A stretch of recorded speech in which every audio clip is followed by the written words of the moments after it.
Sebab niku Quran niku pun munsajim, pun menyatu teng ati. Begitu juga ulama-ulama niku Quran pun menyatu. Riyen ketika ada seorang, kula bolak-balik cerita niki kersane jenengan latihan memahami Quran. Karena itu ilmu yang saya tekuni. Dulu Mbah Mun ngaos tafsir niku kalian Sayyid Alawi abipun Sayyid Muhammad. Terus Mbah Mun mboten nate ngendikan kecuali berdasar Quran. Niku riyen tiang riyen niku wonten napa mawon niku itibare kalian Quran. Harun Ar-Rasyid niku nate ditamoni tiyang ustaz. Cara sakniki radi mlete. Ya Khalifah ya Amirul Mukminin. Ini nasihun lak.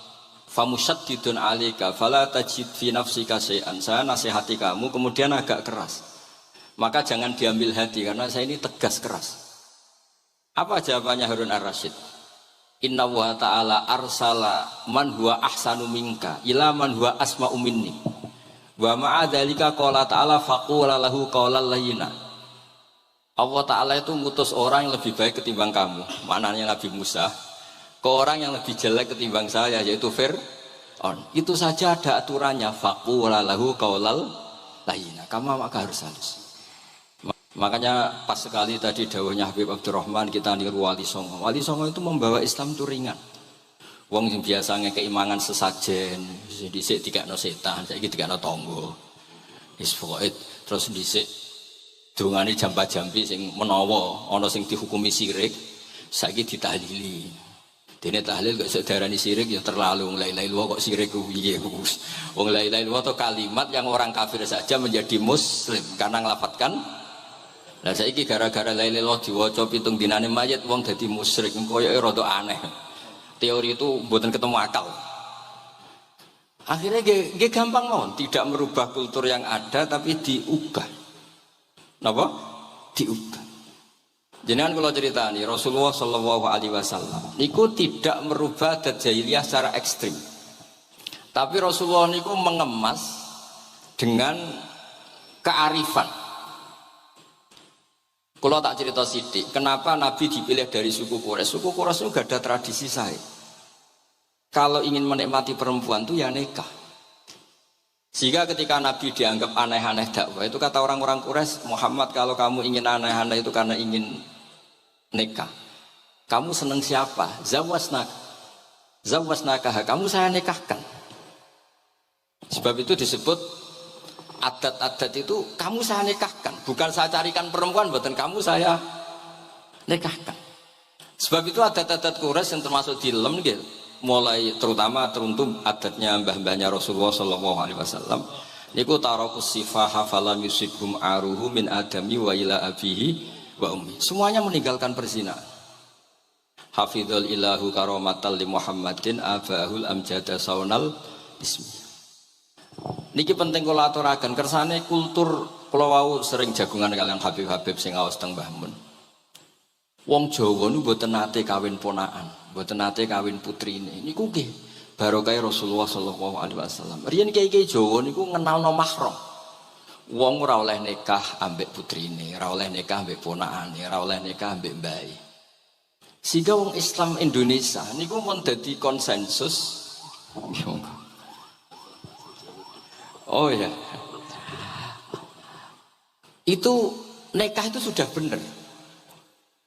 Lah ini kalau cerita tentang kalangan tentang jenengan sedanten. Ijtihad ulama itu mau tidak mau harus kita dengar. Niki kalau mau khatam mungkin kalau beri contoh beberapa. Niki termasuk yang didawakan beliau. Al-anbiya mastaharu illa bil ilmi wala adharu sya'nahum fil wujud illa ilmahum. Wa fihi dalilun anal ilma aqwa minal amal. Niki termasuk dawuhipun beliau. Para nabi itu yang paling diterkenalkan itu logika ilmu. Dan mereka tidak memperlihatkan di komunitasnya kecuali ya ilmu itu. Karena ilmu itu akan permanen. Misalnya nyuwun sewu, di antara keluhanipun Habib Abdul Qadir, niku kan gampangannya al-Islam mahjubun bil muslimin. Temeriki beliau sering ngendikan la takun hijaban alal Islam atau la takunu hijaban alal Islam. Kamu muslim jangan menjadi problem yang bisa menutupi kejayaan apa? Islam. Oke, niku kita sepakat. Tapi baru kayak ilmu niku terjaga. Misalnya kita semua yakin zina itu haram, maling itu haram. Nah ana wong Islam nyolong, iku wong nyedarani ya oknum, boten kongkonane napa? Islam. Tidak suruhannya Islam. Tapi kalau semua orang sudah tidak kenal maling itu haram, tidak dikenalkan itu haram, nanti dikira angger Islam itu nggih maling. Sehingga ilmu itu harus didengungkan terus. Malah ngendikane Nabi, idza dhaharatil bid'ah wal fitanu wa fi riwayatin diambil wasubba ashabi falyuzhiril alim ilmahu wa illa fa alaihi la'natullah wal malaikati wan nasi nabu asma'in. Ketika banyak masalah itu orang alim harus memperlihatkan ilmunya. Misalnya kados kula sebagai kiai Jawa, niku kula matur nuwun sanget. Kula nu bapak kula hafal Quran, bapak kula senengane ngaos Quran. Bapak kula tiyang Kudus niku penekun Quran, pondok paling sepuh ning Kudus diantaranipun gadani buyut kula. Niku nak ngijazahi niku nurayamsi bihi finnas. Walam yakulillah fil madaris wal masajid. Orang itu punya iman, itu harus dibawa finnas. Tertanam di hati manusia. Kalau nate teng Korea, nurian tiang sing gedeng kiai, bareng teng Korea malah jadi kiai. Mergo roh bumi ra ono sujud, ra ono adzan niku nangis. Akhirnya ku nyewa tanah, nyewa tempat tinggi masjid. Jadi sampean ra usah dibakas ning bab wakaf. Iya hukumnya masjid tanah sewaan. Kowe ora tau nyewa masjid malah kecangkeman ruwet ngoten niku ruwet. Pokoke pira-pira ning Korea wonten persewaan rumah damel napa? Dipakai apa? Masjid. Karena Nabi mau ngendikan ju'ilat lanal ardu kulluha masjidan. Mulane sedekah Rasulullah sallallahu alaihi wasallam. Di antara khawasi hadhil ummah niku semua tanah itu bisa dipakai sujud. Tiang Eropa baru kayak bal-balan niku ya akeh wong sujud. Riyen teng Eropa niku wong sujud kangelan gara-gara dituku Sulaiman Fahim teng stadionnya wonten masjid. Mbah mun nak cerita aku tahu salat ning Real Madrid. Dulu sampean cocok ra cocok, sampean ora usah khawatir. Ini kalau orang Islam di Eropa terkontaminasi kalian non muslim piye? Sampean kudu yakin, pokoknya angger ja'al haqqi wa zaqal napa? Batil. Sampean kudu yakin banat uzifu bil haqqi 'alal batil fayatmahu fa idza huwa zahid. Hak ini berdiri sendiri, kuat sekali hak. Hak ini bisa bertarung di mana saja dan kapan saja dan punya tingkat keabadian sing luar biasa. Ini kok hak. Ketika ada sekolah-sekolah perbandingan agama, kemudian kita menawarkan konsep Tuhan. Tuhan kita adalah wajibil wujud. Tuhan kita tidak pernah tidur, tidak pernah ngantuk, tidak pernah ini itu. Tuhan kita ada sebelum apa saja. Tentu konsep Tuhan ini lebih rasional ketimbang yang lain.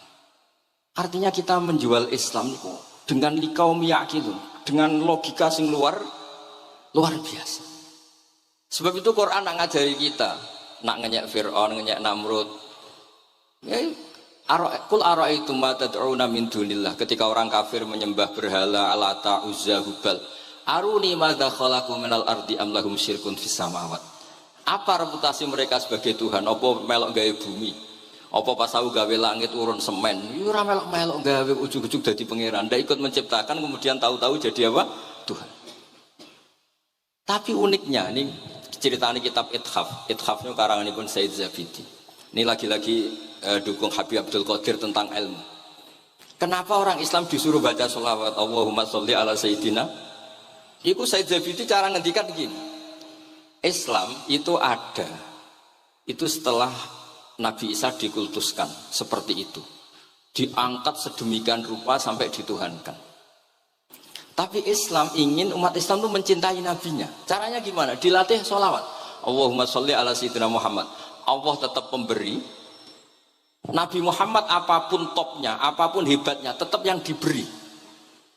Sehingga yang Tuhan jelas Allah, kekasihnya yang bernama Muhammad sallallahu alaihi wasallam. Artinya mencintai nabinya, tapi tidak akan kecelakaan menuhankan nabi. Karena posisinya jelas.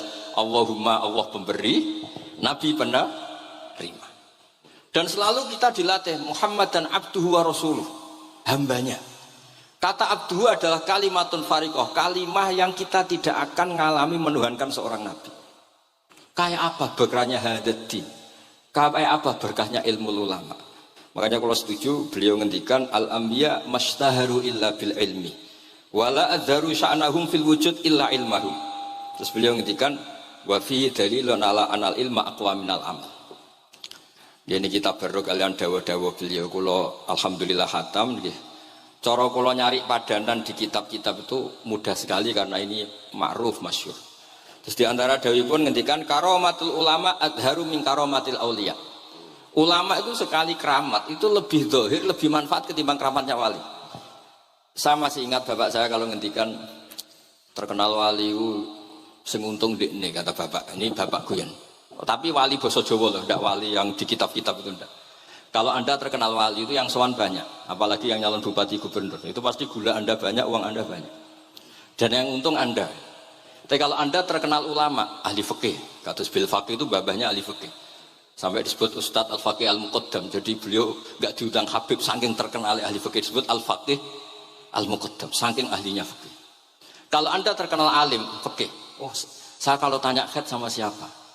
Sama Bahak misalnya, mau tanya halalnya penyembelian sama siapa? Sama orang alim itu. Mau haji tanya siapa? Sama orang alim itu. Sehingga yang untung itu Islam, karena ada masailul fikih yang bisa diketahui lewat ulama.